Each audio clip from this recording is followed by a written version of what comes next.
Hello, everyone. This is Dr. Shell of MBAadmit.com. It is always a pleasure to be with the GMAT Club for another webinar. Today, we are talking about successful EMBA profiles, meaning what does it take to get into some of these top EMBA programs? And I'm going to answer some of the more commonly asked profile questions with regard to these 5 EMBA programs, which are Wharton, Columbia, Kellogg, MIT, and Booth. Okay, so again, I'm Dr. Shell of MBAadmit.com. I just want to tell you a bit about our company before we get into the discussion. Our company has been around for 21 years, and I personally have been doing admissions advising for 30 years. We have worked with all the top EMBA programs and MBA programs, and we've had great success. We have a team of advisors from top universities. Candidates who work with our company are able to work directly with me, and I have Harvard admissions experience as well as a background with McKinsey and Morgan Stanley. And we have expert writers that are there to help you design outstanding essays.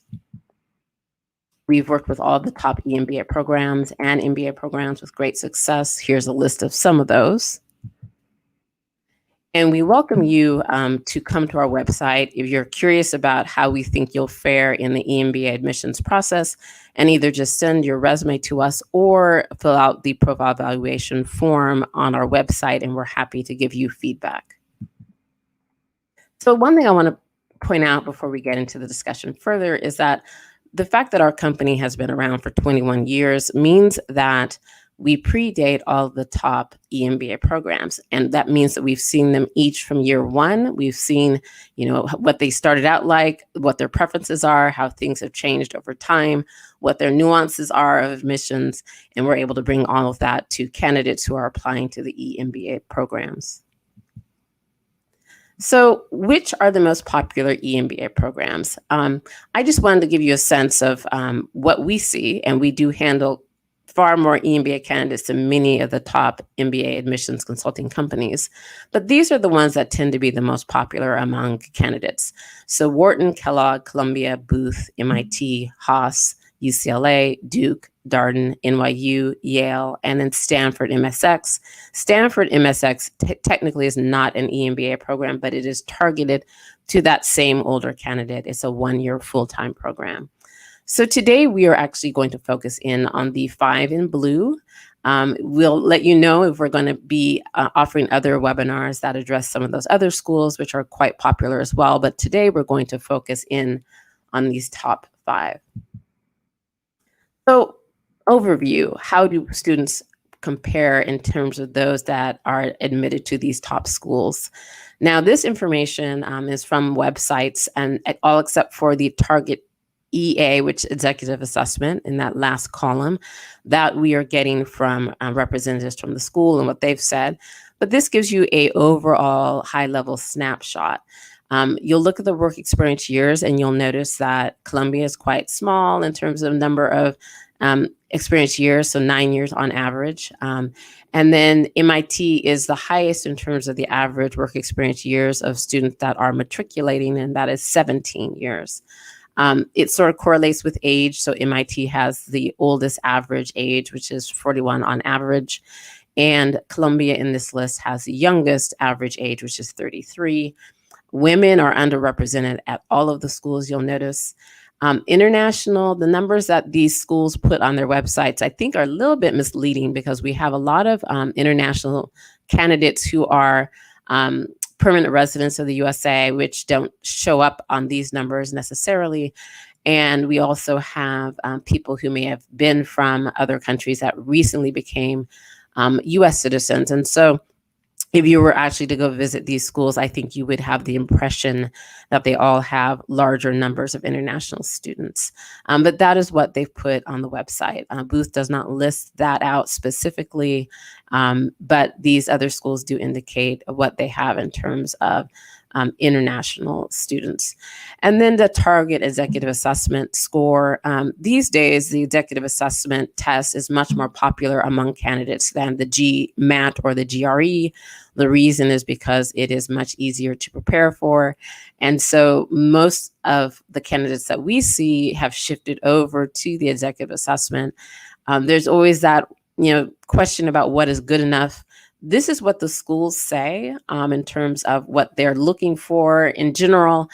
I would have to say that when we give advice to candidates, we are looking at their profile because we do know that the numbers will vary based on the profile.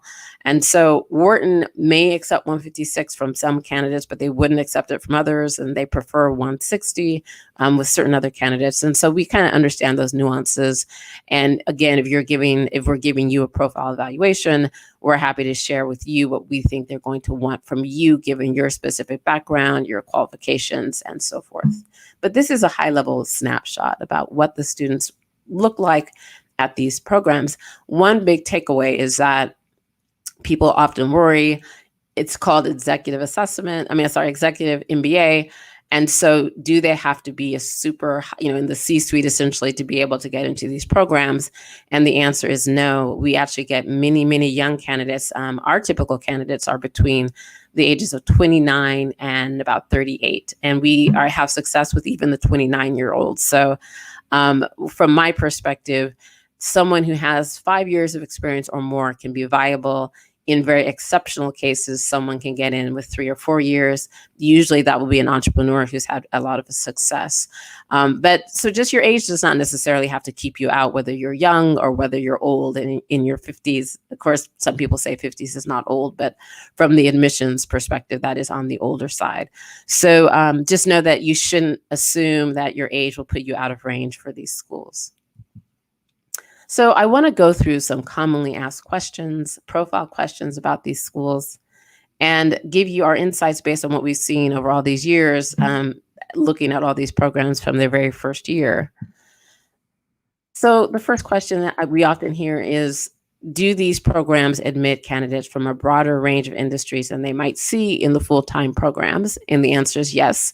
You will find that there's more diversity. And so Wharton is known for focusing in on finance. At the full-time level, if you were to go to the EMBA program, you're going to see a very diverse, much more diverse set of candidates than that. So they take a lot of entrepreneurs, a lot of people from tech.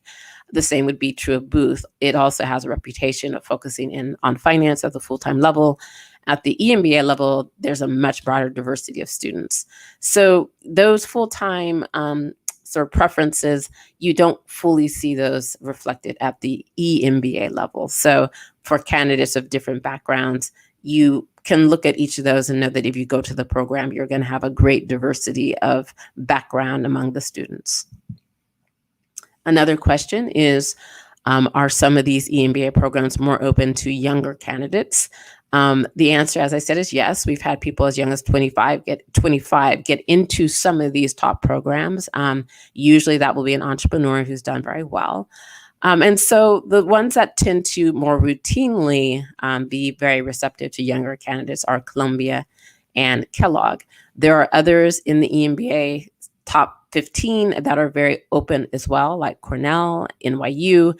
And so there are others, but of the 5 that we're talking about today, these are the 2 that tend to be the most receptive. Which ones tend to prefer more senior candidates? And by senior, I mean either by age or by title. The 2 of the 5 that we're talking about are MIT and Wharton.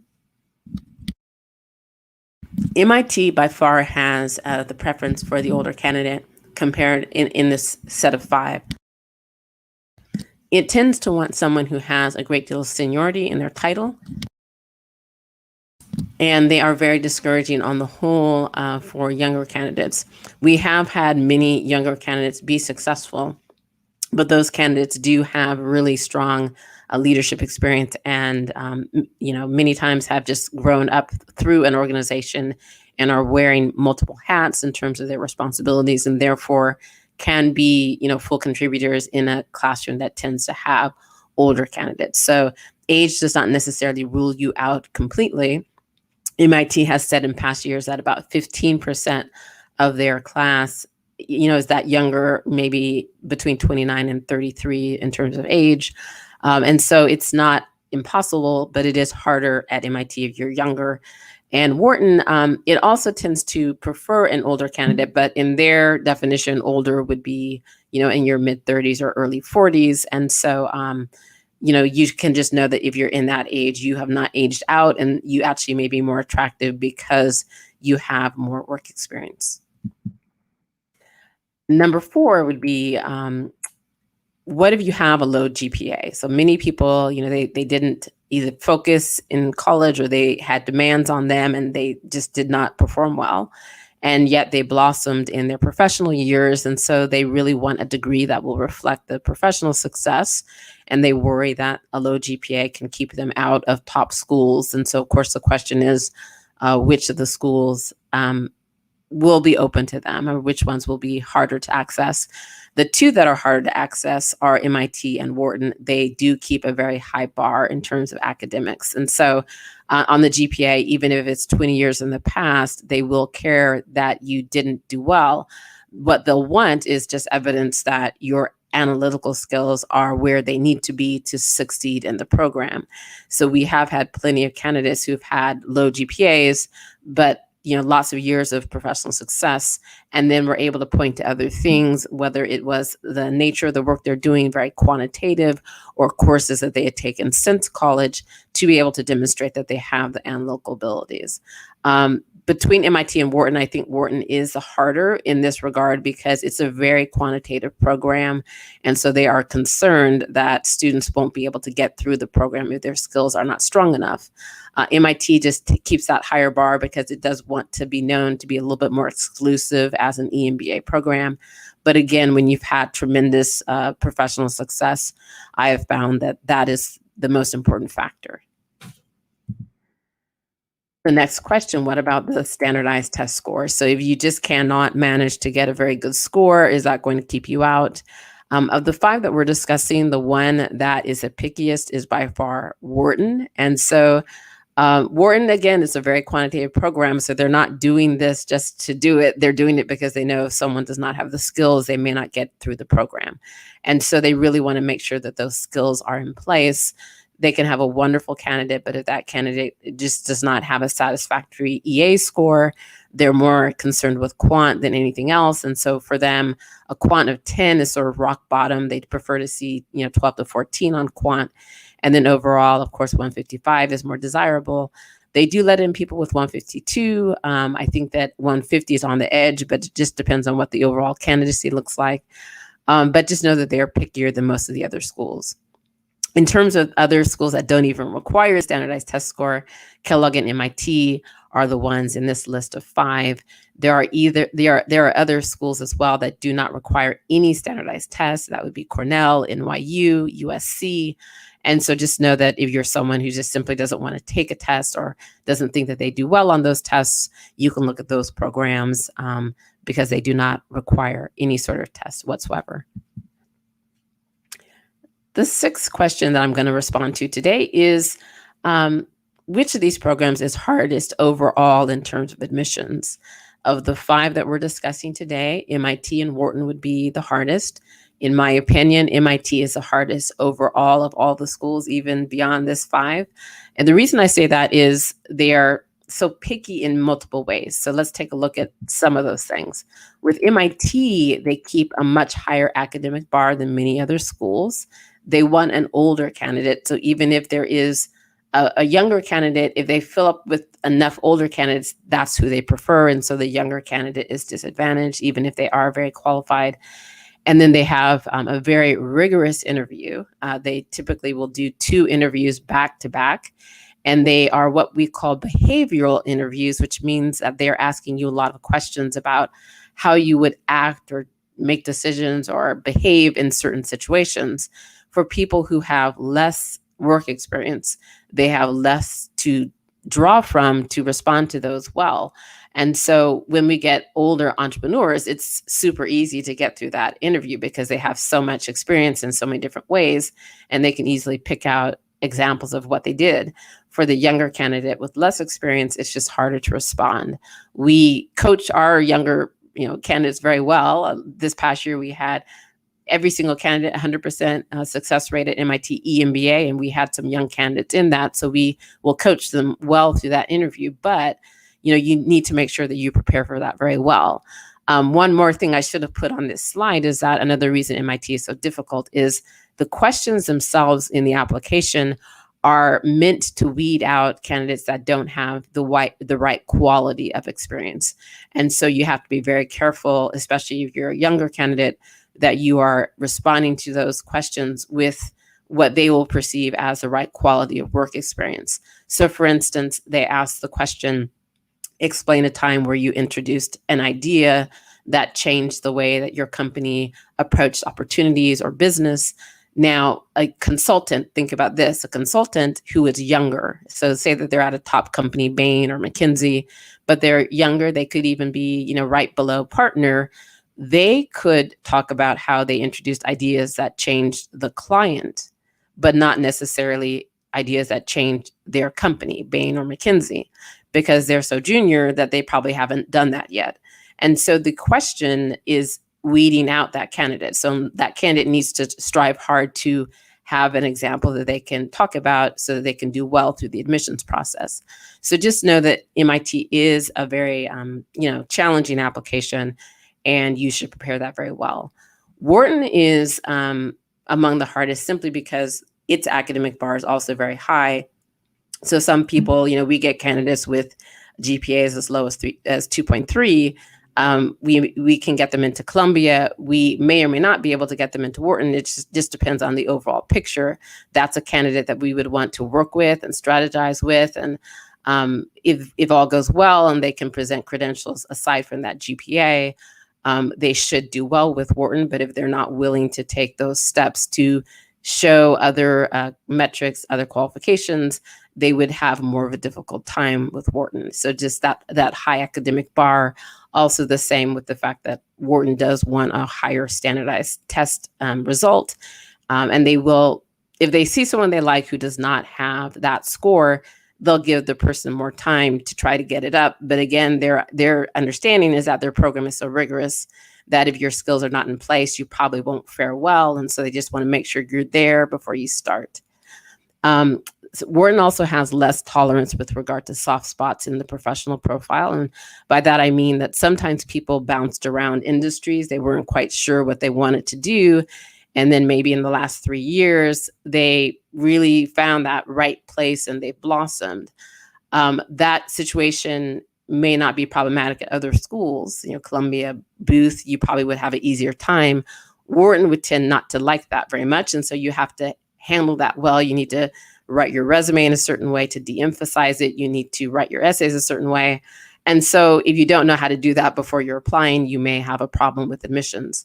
And then also, they prefer to have people who are slightly older. They definitely value 8 years and up in terms of experience. And so the younger candidate will have a bigger microscope on them, and they're just going to have to try harder with regard to what the recommendations say, how the essays are written, to make sure that they can fare well. Now, both of these schools, MIT and Wharton, they get a lot of applicants who are Indian foreign national male candidates. And for that reason, they weed out many qualified candidates. That's another thing that makes them harder. And so some of those are applicants who are, just really impressive figures, but the school just gets so many that they choose to limit, I hate to even say it that way, but that's the reality, limit the number of admits that they're going to give to candidates with that profile. So that's something also to note in terms of odds of success. Okay, number 7, which of these programs is more receptive to entrepreneurs or to engineers/tech candidates? All of the 5 that we're discussing are receptive to entrepreneurs as well as engineers and tech candidates. And the only caveats I would say would be these that are listed below, that MIT will weed out more young engineers and tech candidates because they get so many that they would prefer to get people that are in more advanced decision-making roles. Wharton will tend to weed out qualified candidates of that profile simply because of the volume that they get. So it's not that they are not qualified to be there. The school is just simply trying to limit the number that they're admitting. And then Columbia tends to want to see candidates of that profile who are in the finance space. So if they're not in the finance space, they may have a more difficult time getting into Columbia. Next is Are some of these receptive to underrepresented minorities? Are they particularly receptive?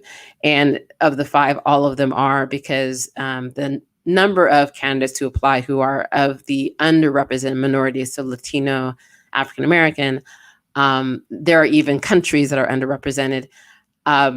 Because of the smaller numbers, the school wants the diversity, and they'll be definitely, very happy to see a qualified candidate. In terms of number 9, what about women? Are these schools open to women? You noticed on that earlier slide that the percentage of women is much smaller than half. And so that's not because the schools are not welcoming, it's because women are not applying in the same numbers. And that, of course, is probably a reflection of the balancing of family and career that happens more with women, some argue, than others. And so because of that, there's just fewer applications from women. And so the schools are very happy to see qualified women candidates, and they are going to be, trying to recruit those that are very qualified and will add to the class. And then the last one I'm going to answer today, and again, after this webinar, I'm more than happy to answer in Q&A some questions that you have. But the number 10 is, do I need a leadership title and a lot of direct reports to gain admission to these top EMBA programs?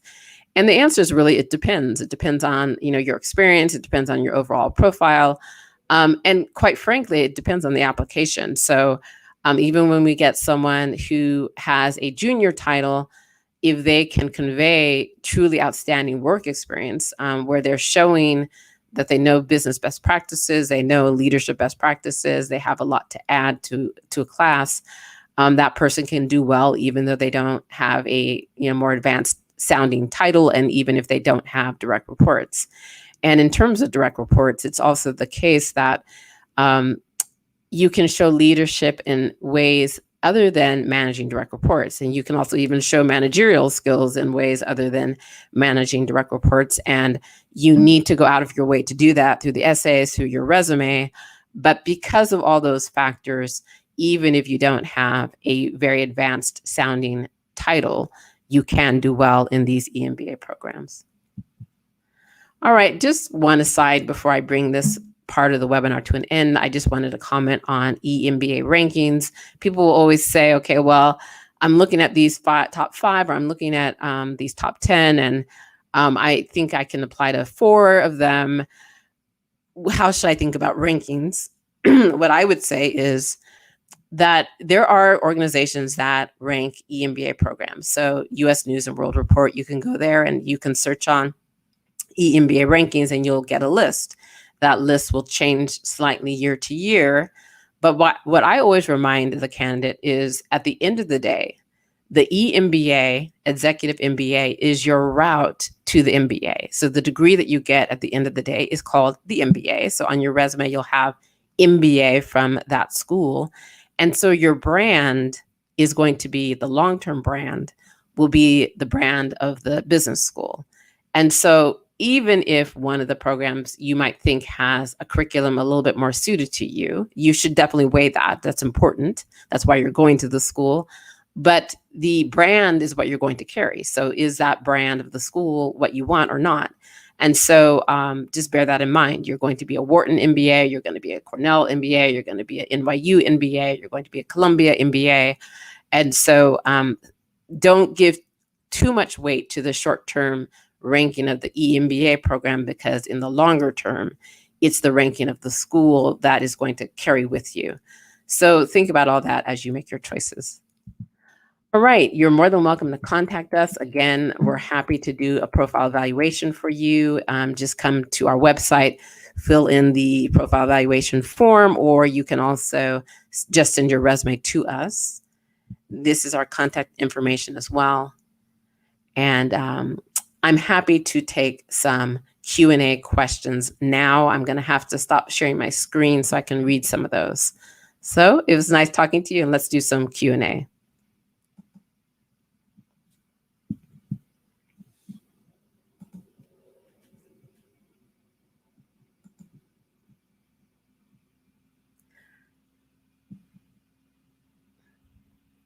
Okay, so what are the best options to get into marketing or brand management? Now, the way that this question is phrased, it sounds like you're trying to transition into marketing.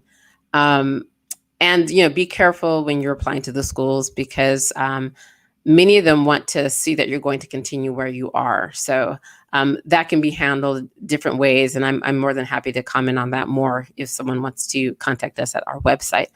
But in terms of marketing, of the five that I discussed today, Kellogg is the one that has a strong reputation in marketing. So you can take a look at that program. It's a great school, amazing candidates. We've seen amazing candidates go there. So we know that you would have a very talented cohort, and that's a great school to choose. Any additional questions here? Okay.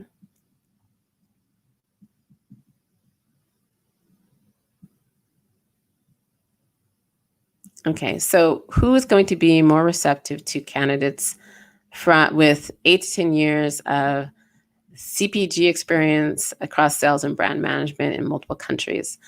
That's a broad question, and I think all of the schools that we're discussing today, all five of them would be very receptive to that experience. And so the question then becomes, what's the rest of the profile? Do you have a strong GPA? Do you have strong recommendations? What is the company that you're working for? Is it large or small? And so those things would impact your odds of success at these top schools. But in general, it sounds like you have great experience. All the schools really appreciate the international experience. So I think that you have a lot going for you just based on this. And 8 to 10 years is plenty of experience for all the top five that I talked about. And when I'm saying top five, I'm talking about the five that we chose to talk about today. They're not necessarily the top five in terms of ranking. All right, other questions? Okay, so I get a question about what are the acceptance rates at these schools? The schools do not publish the acceptance rates. So I can answer that in multiple ways. I can tell you that MIT is the pickiest. They've been trying to establish themselves as the ones that have the highest rejection rate. So just know that when you're going forward with that school, that's one of your schools of choice. The other schools, I can say that over time, they've been getting more difficult because with the introduction of the executive assessment, which is about 3 or 4 years old at this point, because it is an easier test to prepare for than the GMAT, the numbers of applicants went up significantly. And so for schools like Columbia and Wharton that require a standardized test, their volume of applications went up significantly with the introduction of the executive assessment. The byproduct is that the schools that don't require it, like Kellogg and MIT, also got that same pool of new applicants were applying there as well. And so all of the schools experienced an increase in applications. And because of that, then the schools became more picky about who they would accept. And so you started to see more of those schools not willing to, just take anyone who's applying or not even take the majority of who's applying. And so you just bear in mind that it's getting harder.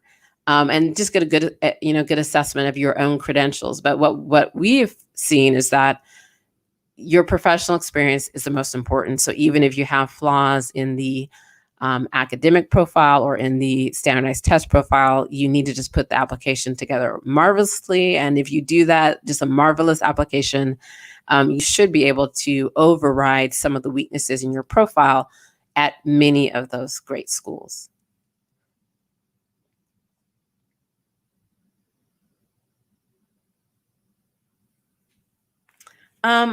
Okay, so the visa rules, I think you need to check with each of those schools in terms of what the visa looks like. I do know that some candidates who want to be trying to transition to USA, obviously they're not here right now, so they might be outside the country and sort of wanting to transition to the USA through school. Those candidates will tend to focus on 1-year full-time programs that are targeted for older candidates. And some of those would be Stanford MSX, Kellogg has one, Cornell has one, and MIT has one. And so, that's just one route that some people try to take. But yes, in terms of the visa rules, I'll let you address the schools directly about that stuff. Is it possible to change careers with an EMBA? There's the reality of what happens, and there's also the reality of what the school wants to happen. The school would prefer that you're not trying to change careers, at least many of them, and you need to know which ones, have that attitude and which ones don't. But over time, the schools have seen that people want to use an EMBA for that purpose. And so some schools that in the past had said you could not use their career services, meaning you couldn't be using it to try to get, interviews and so forth, they changed that. And so all of the schools, to my knowledge today, will allow you to use the career services. But, many of them do have a preference for candidates who are not trying to change careers. What I've seen with my candidates is that those that want to change careers, they get their admission and then they do what they want once they're there, and they've been able to make some pretty significant changes. So for instance, I had one candidate who had been in charge of technology for a US state government, and he went into one of these schools and came out, in a very high level position in terms of in charge of global technology for one of the largest fast food restaurants worldwide. And so it was a huge shift. He went from sort of the government sector to private and very high up. So these things can happen. And, it's really up to you to get in there and then start networking, get to the career services, get access to the companies and the recruiters. But many people do use the EMBA for that purpose.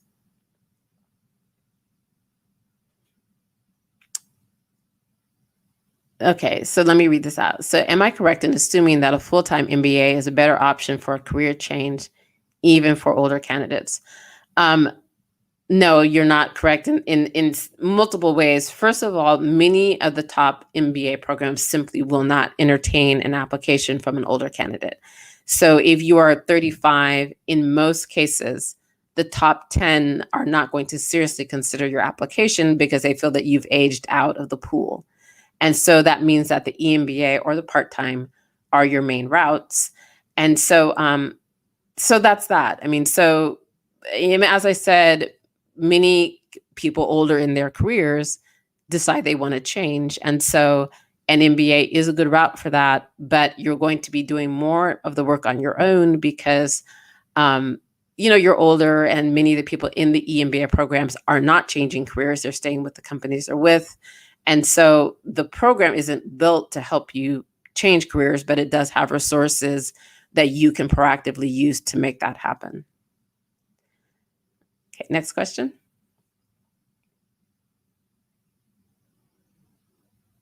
Okay, so what are some good international candidate friendly EMBA programs? I would say all of them. I mean, I don't have, when I was putting together that initial table that presented the statistics of international students, I was very surprised at how low the numbers are. I believe that they do not have the permanent residents in that, because I think if you were to actually visit these programs, you would think that there's about 55% international students in them. And so I would say all of them. We have not ever had a problem with an international candidate in terms of getting access to these programs because of their being an international student. In many ways, I think it can help you because when you think about it, the people that are going into these EMBA programs are local to the school, at least local enough that they can get to the school. So even if it's MIT, most likely the person is, resident in the USA. And so for someone to be truly international status is unusual. And I do get some people who are in other countries and will fly in once a month or twice a month from the foreign country to attend the program. But it's more unusual to have a pure international candidate. And so in some ways it makes you underrepresented, which helps you in the admissions process. So I would say, again, I've had no issue whatsoever with being international as being a negative. The only way that it's a negative is when, again, it's an Indian foreign national male, because of the volume of very qualified candidates, which means that the school will weed out more qualified candidates in that type of pool than otherwise. And again, even that statement, which I just said, is true mostly only for Wharton and MIT. I don't have problems at all with the Indian Foreign National candidate trying to get into schools like Booth and Kellogg. I know it's harder, but with a strong application, success is definitely possible. So next question, any other questions? Okay, so I'm going to, okay, sure. I do want to answer one additional one that I saw come into my website. One question was, what do I do if I have a low GPA and a low standardized test score? And the response is actually different than what you probably think. And so what we will normally think is best is, if you are interested in these schools, to target a school that does not have a standardized test requirement. So say you went out and you took the EA, you get 138, you just can't get it above 138. You know that obviously that's going to cause a rejection at most schools. We would say, don't go to the schools that don't require a standardized test score, because then you only have one weakness, which is the GPA. And then you're trying only to override that one weakness. And so that would be the smarter strategy, because some people say, okay, well, should I go try to take the GMAT? And it takes a long time to study for that. And I still can't do well. And then what should I do get, so they just trying to figure out, how do you work with that low standardized test score? It's just easier if some of the ones that don't require it are attractive to you, because as I said, you only at that point have one weakness, and you're just overriding that one weakness. And we have found that most schools, aside from Wharton and MIT, are open to candidates, even if they have a low GPA, if they can show a metric since then. It could be a course, a quantitative course, where they can show, look, I did well, and so I have the skills that I need to succeed. All right, so that is today's webinar. It was definitely wonderful speaking with you. I'm more than happy to take questions for anyone who wants to contact us at the website. I'm also more than happy to do profile evaluations if you would like our feedback. And our services, I think everyone, if you know a little bit about our company, you know that we're priced at about 50% of what our competitors are. So we're known to be very reasonable in our pricing. So feel free to go to our website, mbaadmit.com, and take a look at the packages we offer. And if you have any other questions, of course, feel free to reach out to us at the website. Thank you so much again to GMAT Club for hosting this event, and I look forward to the next one. Take care.